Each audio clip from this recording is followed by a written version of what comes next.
இதுக்கு பேரு நித்திய கல்யாணி. முன்னாடி வந்து இதுக்கு சுடுகாட்டு மல்லின்னு தான் வைப்பாங்க.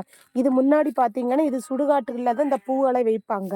இப்ப வந்து பார்த்தீங்கன்னா, வீட்டுகள்லே வைக்கிறாங்க. இதுக்கு எதுக்குன்னா, இது வந்து ரொம்ப சுகர கம்மிப்படுத்தக்கூடிய தன்மை இதுக்கு இருக்குதாம்.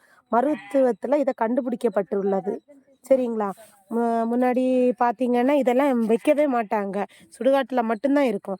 இப்ப பார்த்தோன்னா, வீட்டுகள்ல வைக்கிறாங்க. இதுல வந்து பார்த்தீங்கன்னா, ஒரு 3 பூ போட்டு காய்ச்சி தண்ணி குடிச்சிங்கனாலே, சுகர் ரொம்ப கம்மியா இருக்கும்.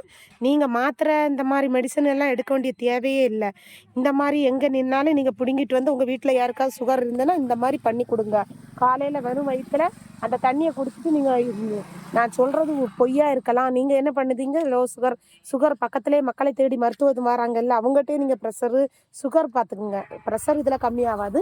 சுகர் நீங்க அவங்கட்டயே பாருங்க. எவ்வளோ நார்மல் ஆகுதோ பார்த்துக்குங்க. சரிங்களா மக்களே?